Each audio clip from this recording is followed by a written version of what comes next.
What's going on? I'm doing a very quick video. So it was two things. First, it was announced that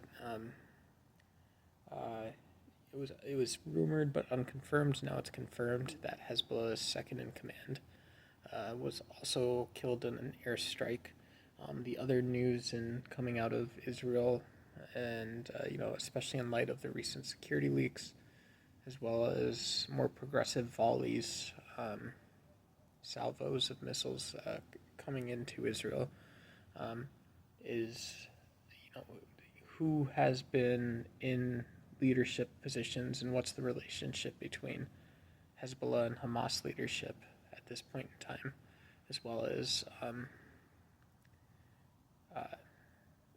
Iran's role, and what is the West. I think people are curious, what is the West and what is Israel's role in all of this.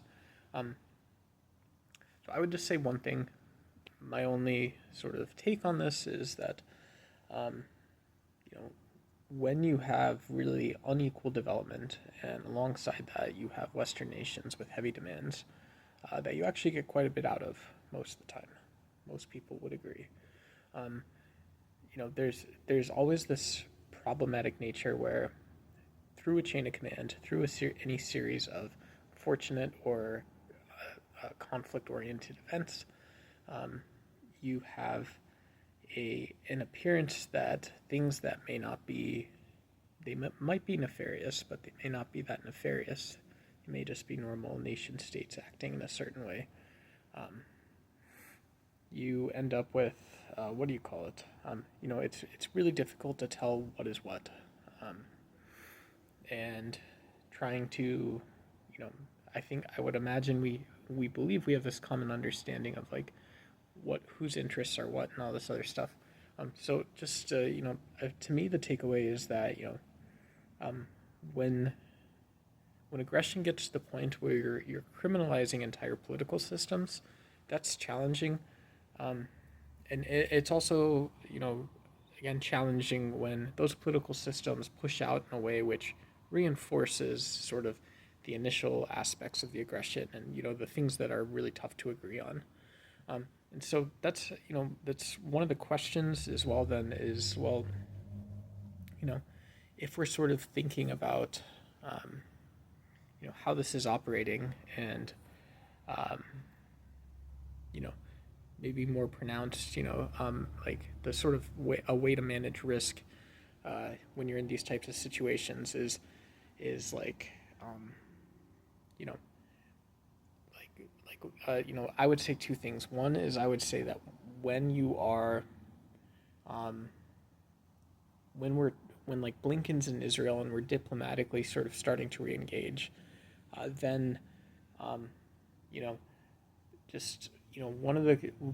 of the things to sort of keep in mind and consider is that you need to have targets for reconstruction eventually. You have to have regional partners in the regions, and you have to make sure that the way the capital and debt moves through the system, the way it's re-engaging the economy, is also somehow there's a possibility there.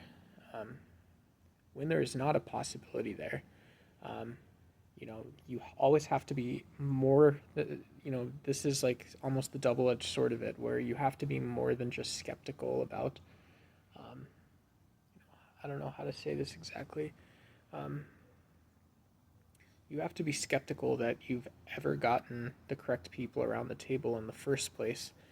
And even if you do have the right people around the table, you have to be skeptical that they have sort of identified their key drivers towards success. They've identified their priorities and what matters right now. I guess the really dumb way of saying it when in Rome is, what's more or less important, what's more or less pressing, what's more or less, I